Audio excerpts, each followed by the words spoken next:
अपनी बहन शांता से भेंट 1958। लद्दाख के विश्वासियों के लिए परमेश्वर द्वारा रंबा की सहायता मिल जाने से साधु जी बहुत प्रसन्न थे। वहां का सेवा कार्य अब रंबा देख लेता था। अतः साधु जी नीचे के प्रदेशों में जाते, जम्मू कश्मीर, उत्तर प्रदेश, पंजाब, बिहार, राजस्थान आदि प्रदेशों में घूमकर प्रवचन सुनाते रहे। बीच बीच में लद्दाख की ओर भी जाया करते थे। साधु जी ना तो किसी मिशन के थे और ना किसी मिशन के चक्कर में पड़ना ही चाहते थे। वे केवल लद्दाख के विश्वासियों के लिए प्रार्थनालय बनवाना चाहते थे। वैसे तो रंबा के सहयोग से 7 गांवों में छोटे छोटे प्रार्थनालय बनवा चुके थे, लेकिन उनकी यह बड़ी इच्छा थी कि इन प्रार्थनालयों को और भी अधिक सुंदर बनाया जाए। इसके लिए जो धन चाहिए था, उसके लिए वह दूसरों के आगे हाथ फैलाना नहीं चाहते थे।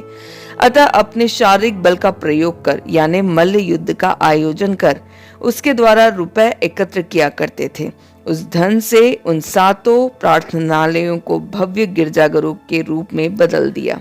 बार बार कश्मीर से लद्दाख आने जाने के कारण बहुत से कश्मीरी उनके मित्र बन गए थे तथा उन्हें लद्दाख वाले गुरुजी कहा करते थे। कश्मीर में ही साधु जी की माँ के एक रिश्तेदार रहते थे। वह साधु जी से बहुत प्रेम करते थे। कभी कभी साधु जी उनके घर भी जाया करते थे। 1958 की बात है कि एक दिन साधु जी उनके घर पर गए। वहां उनकी माँ का एक पत्र मिला, जिसे उन्होंने अपने भाई लगने वाले रिश्तेदार के द्वारा भेजा था।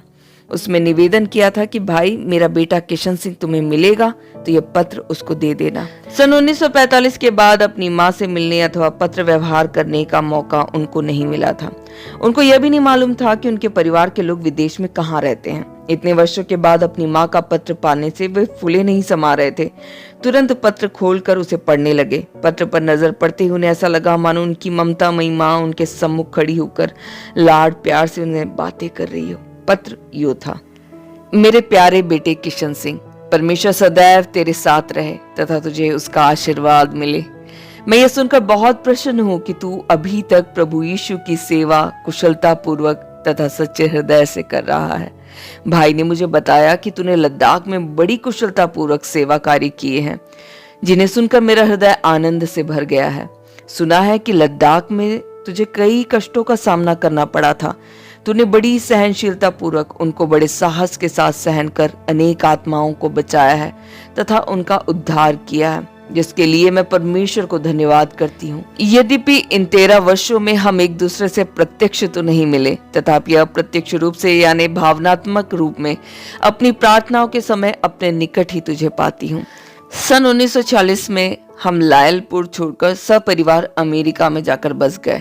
भारत में सर्वत्र अशांति ही अशांति फैल जाने के कारण तेरे पिताजी को और भाइयों को अब भारत में रहना अच्छा ना लगा। तेरी 2 बहनें तथा 6 भाई अब भी वहीं अमेरिका में रहते हैं। उन्हें भारत आने की इच्छा बिल्कुल भी नहीं है। लेकिन मैं तेरे पिताजी के साथ सन 1950 में भारत आई और दिल्ली में बस गई। परमेश्वर ने हमें 22 जुलाई 1953 को और एक पुत्री दी है, जिसका नाम हमने शांता रखा है। इस समय वह एक ही पुत्री हमारे साथ रहती है, जिसे देखकर हम दोनों खुशी से अपना संसार चला रहे हैं। कई वर्षों से तुमसे मिलने की इच्छा तीव्र हो रही है, लेकिन बहुत प्रयत्न करने पर भी तेरा पता नहीं मिला था। लेकिन थोड़े दिनों पहले ही कश्मीर वाले भाई मुझसे मिले थे और उन्हीं के द्वारा तेरी सारी बातें मालूम हुई। अब यदि परमेश्वर ने चाहा तो शीघ्र ही तुमसे मिलूंगी। बेटा, तू किसी भी परिस्थिति में किसी भी प्रकार का भय न रखना। एक आदर्श वीर के जैसे अपने मुक्तिदाता की सेवा करते रहना। हर क्षण केवल प्रभु यीशु का ही स्मरण करते रहना तथा अपनी सेवा के द्वारा उसे प्रसन्न करना। सांसारिक माता पिता सदा नहीं रहते, लेकिन स्वर्गीय पिता अनंत काल तक रहने वाला है। अतः उसी की ही इच्छा को पूर्ण करने का प्रयत्न करते रहना तथा उसकी आज्ञा अनुसार चलना। जो परमेश्वर का वचन मानकर चलता है, उससे वह प्रेम करता है तथा उसके साथ निवास करता है। यूहन्ना 14:23। तेरे पिताजी सकुशल है, लेकिन अब भी तेरे प्रति उनके मन में थोड़ा सा क्रोध है। मेरा विश्वास है कि वह भी शीघ्र ही समाप्त हो जाएगा। तेरी छोटी बहन शांता भी कुशल और प्रसन्न है। जहां तक हो सके मैं तुझसे शीघ्र मिलने का प्रयत्न करूंगी। परमेश्वर तुझे खुश रखे तथा तेरे कार्यों को आशीष दे। इस शुभकामना के साथ पत्र समाप्त करती हूँ।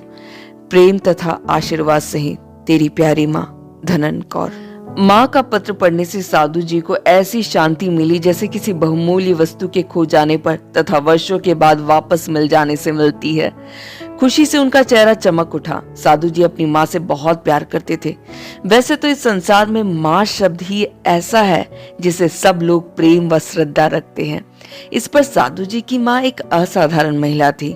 उन्होंने ही किशन सिंह को साधु किशन सिंह का पवित्र जीवन प्रदान किया था। वह तो जन्म से एक सिख महिला थी, परंतु उसकी आस्था प्रभु यीशु पर थी। उस दिन से साधु जी कश्मीर में अपनी माँ से मिलने की कोशिश करते रहे, लेकिन बड़े दुख की बात यह रही कि जिसकी प्रतीक्षा कर रहे थे वह तो नहीं आई, लेकिन उसकी मृत्यु का तार मिला।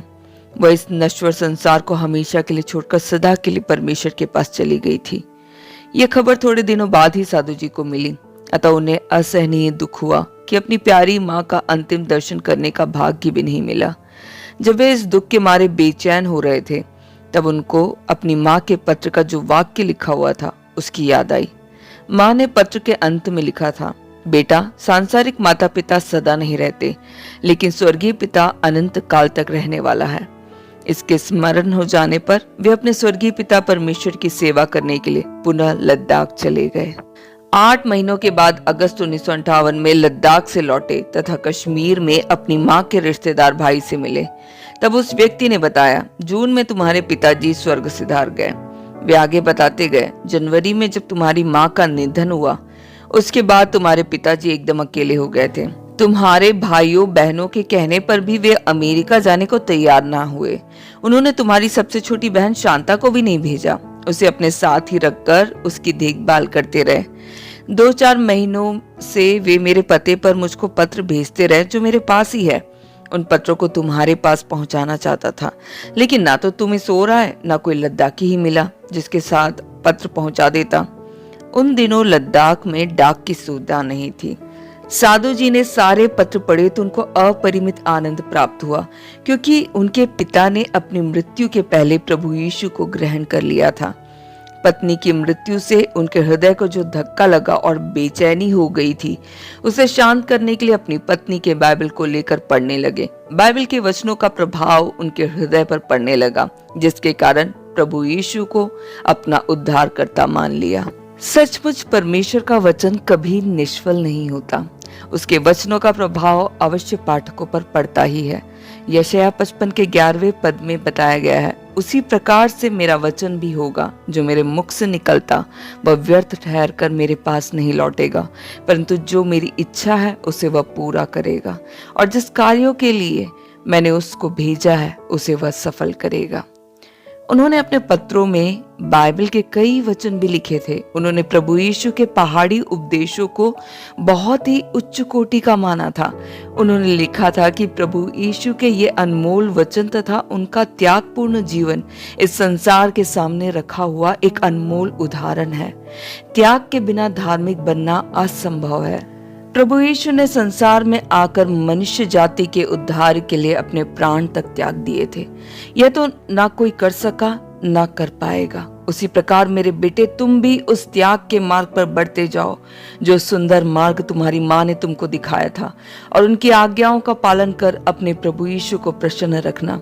उन्होंने अपने अंतिम पत्र में यूं भी लिखा था, मेरे प्रिय पुत्र किशन सिंह, परमेश्वर सदा सर्वदा तुम्हारे साथ रहे तथा तुम्हें आशीर्वाद दे। पिता होते हुए भी तुमको अपना प्यार नहीं दिया।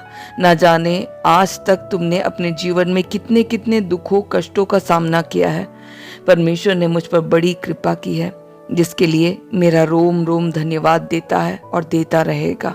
एक पिता का अपनी संतानों के प्रति जो कर्तव्य है, उसके अनुसार मैंने अपनी सारी संपत्तियों का बंटवारा कर दिया है। 10 भागों में से 6 भाइयों के भाग तथा 2 बहनों के भाग उनको दे चुका हूँ।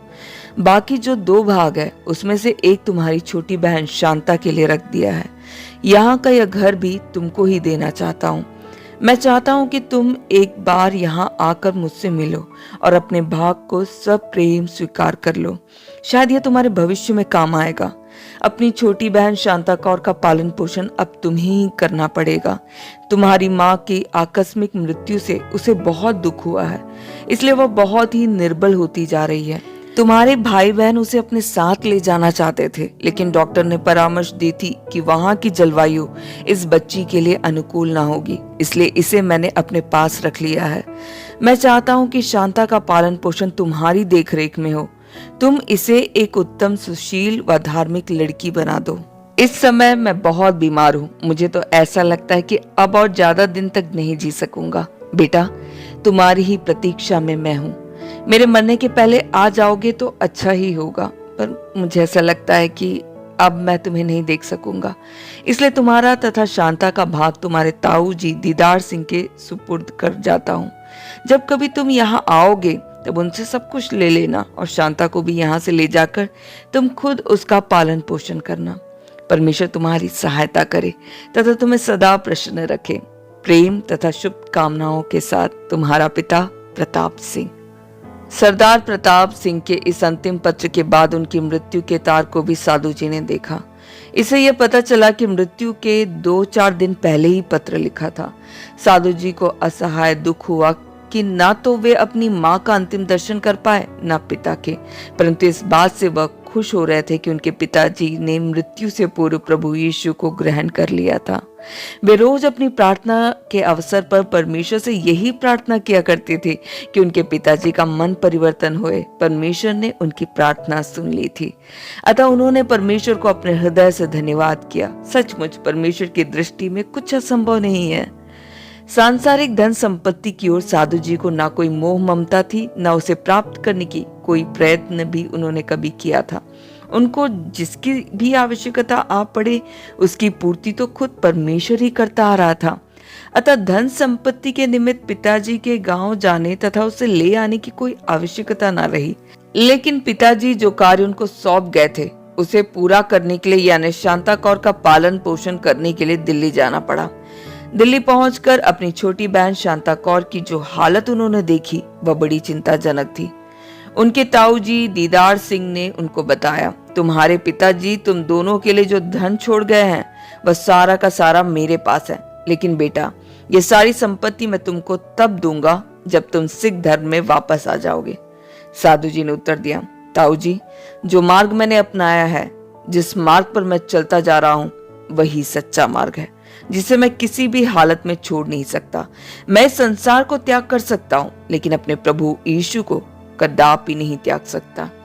वे समझ गए कि ये भी एक परीक्षा ही है, लेकिन वे अब लक्ष्य से डिगने वाले व्यक्ति ना थे। ऐसी परीक्षाओं का सामना अभी तक डट कर ही किया था।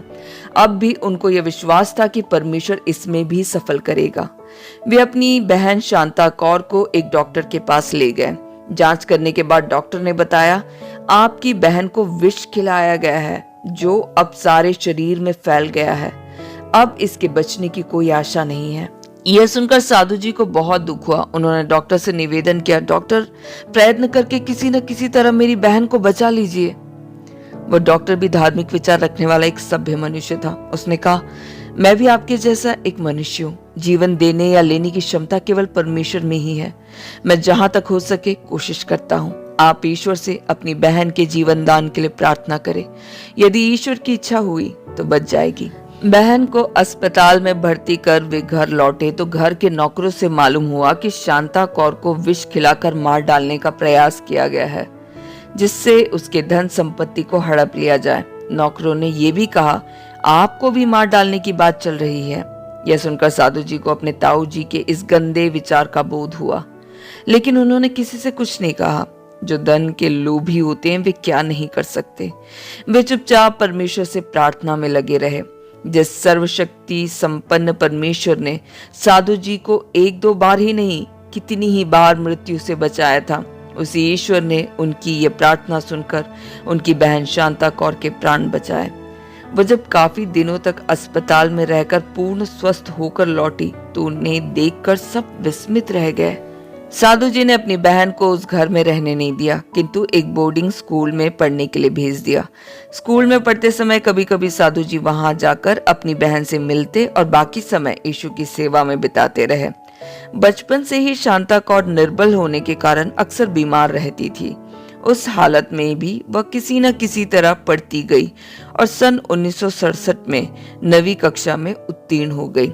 उसी वर्ष कोई असाध्य रोग लग जाने के कारण उसे अस्पताल में भर्ती कराना पड़ा। कई अनुभवी डॉक्टरों से चिकित्सा करवाई, लेकिन दिन ब दिन उसका स्वास्थ्य बिगड़ता गया। अंत में एक दिन डॉक्टर ने शांता के रोगों को जांच कर बताया, यह तो भयानक रोग है, इससे टेटनस हो गया है, इससे कोई रोगी का बचना संभव नहीं है। डॉक्टर उसे बचाने की कोशिश करते ही रहे। 7 दिनों तक उसे अंधेरे वार्ड में रखकर उत्तम दवाइयां दे रहे थे, लेकिन कोई प्रयोजन नहीं हुआ। 7वें दिन डॉक्टर ने निराश होकर साधु जी से कहा, अब कुछ नहीं कर सकते, आज किसी भी समय इसकी मृत्यु हो जाएगी, अब आप इसे घर ले जा सकते हैं। निराश होकर साधु जी शांता को अस्पताल से घर ले गए। डॉक्टरों के अनुसार मृत्यु अब निश्चित ही थी, अतः अंतिम क्रिया करने की चिंता साधु जी को लगी। शांता सिख धर्म की थी, उसके परिवार के सब सिख धर्म ही के थे, लेकिन साधु जी ही मसीह धर्म के बने हुए थे। इसलिए साधु जी ने परिवार के लोगों से अंतिम क्रिया आदि के संबंध में पूछा तो उनके ताऊ जी ने बताया, हम अंतिम क्रिया आदि जो कुछ करना है सब कर देंगे, लेकिन एक बात है कि तुम अब सिख धर्म में आ जाओ। यह सुनकर साधु जी ने हंसते हुए कहा, मेरी मृत बहन की अंतिम क्रिया के बदले में मुझे अपने जीवित परमेश्वर को ही छोड़ देने की बात कर रहे हैं। मैं अपने प्राण त्याग सकता हूं, लेकिन परमेश्वर की तथा जिस मार्ग को अपनाया है उसे कभी ना छोड़ूंगा। आप मेरी सहायता करना नहीं चाहते तो ना करें,